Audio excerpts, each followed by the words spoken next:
Chapter 13 Abortion. Section 220. Definition. Abortion consists in the expulsion of a human fetus during uterogestation and before it has acquired power to sustain independent life. Section 221. Quickening of the child. Beginning of life. A pregnant woman becomes quick with child the moment the fetus manifests life. Life begins in contemplation of law as soon as an infant is able to stir in the mother's womb. It is not material whether, speaking with physiological accuracy, life may be said to commence at the moment of quickening, or at the moment of conception, or at some intervening period. In contemplation of law, life commences at the moment of quickening, at that moment when the embryo gives the first physical proof of life, no matter when it first received it. Section 222. Before and after quickening. Whether, at common law, abortion before quickening is a crime or not, the courts do not agree. Justice Tenney says, at common law, it was no offense to perform an operation upon a pregnant woman by her consent, for the purpose of procuring an abortion, and thereby succeed in the intention, unless the woman was quick with child. Chief Justice Green asserts, we are of opinion that the procuring of an abortion by the mother, or by another with her assent, unless the mother be quick with child, is not an indictable offense at the common law, and consequently that the mere attempt to commit the act is not indictable. There is neither precedent nor authority to support it.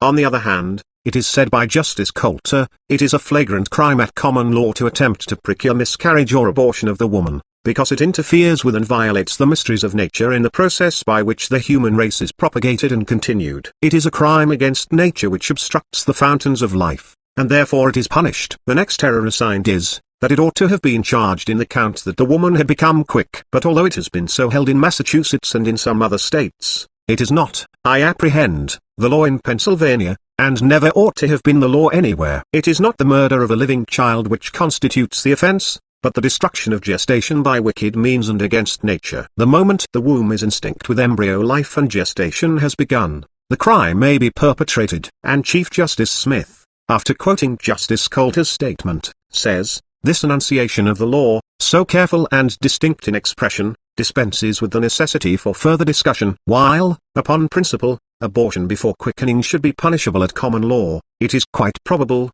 to say the least, that the rule is to the contrary. Section 223. Lord Coke's view. If a woman be quick with child, and by a potion or otherwise killeth it in her womb, or if a man beat her, whereby the child dieth in her body, and she is delivered of a dead child, this is a great misprision, and no murder. The inference is that the child is not regarded as in being until it has quickened. Section 224. An anomaly in the law. Legislative enactments desirable.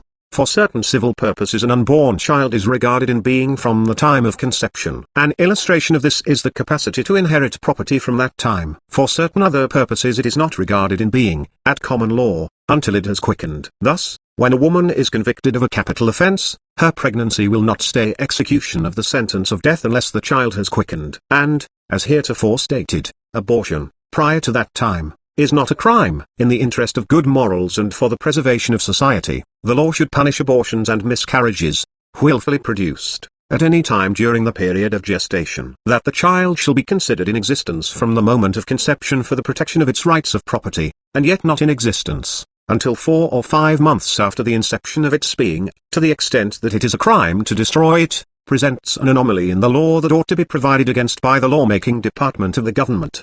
Section 225. Statutory modifications of the common law. Lord Ellenborough's Act. Both in England and in this country there have been statutory modifications of the common law. At common law, as heretofore stated, abortion before the child has quickened is no crime at all. Moreover, abortion after the child has quickened is only a misdemeanor. An early English statute, known as Lord Ellenborough's Act, provides that, to administer a drug to cause the miscarriage of any woman then being quick with child is a capital offence, and also that, to procure miscarriage of a woman not being quick with child is a felony of unmitigated character. Section 226. Statutory modifications in this country. Probably in all of the states of this country statutes have been passed defining, and fixing a penalty for the procuring of abortion. Most of these statutes make the offence a felony, and most of them make no distinction between committing the act before the child has quickened and committing it after the child has quickened. In a few states, including Michigan, the statute provides that the child must have quickened. A Kansas statute defines abortion as felonious homicide.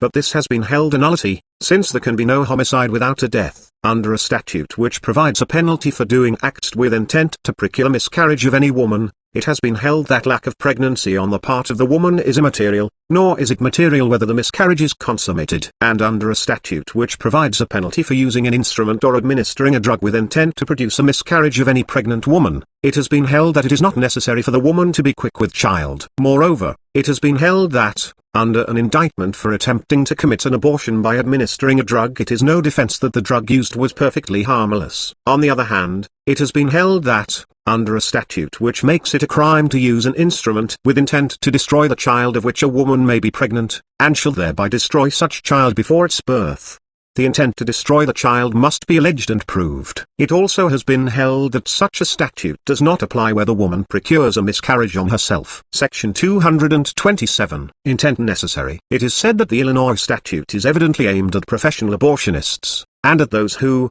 with the intent and design of producing abortion, shall use any means to that end, no matter what those means may be, but not at those who, with no such purpose in view, should, by a violent act, unfortunately produce such a result.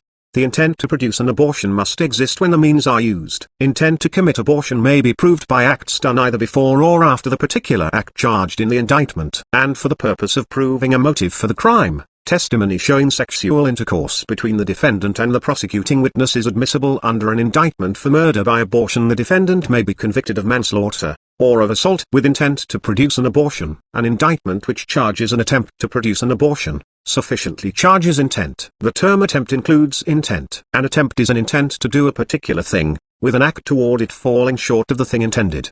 In a prosecution for administering drugs to a pregnant woman with intent to produce a miscarriage, if the jury find the defendant guilty, and fix his punishment at a term of imprisonment in the penitentiary, together with a fine of $100, the fine thus unlawfully imposed will not vitiate the verdict, since it will be rejected as surplusage. Where a physician, attending a woman sick with bilious fever, and who is 5 months advanced in pregnancy, gives her no strong medicines, or does any act to bring about a miscarriage, and she is taken in labor, which proves ineffectual until the fetus is removed by force, and she afterward dies of puerperal fever, not induced by anything done or omitted to be done by her physician, a conviction for manslaughter cannot be sustained. If physicians and surgeons can be convicted of manslaughter, and sent to the penitentiary, upon such evidence as this there would soon be witnessed a frightful devastation of their ranks. There is wanting in this case every element of the crime of manslaughter but that of the mere death of a human being,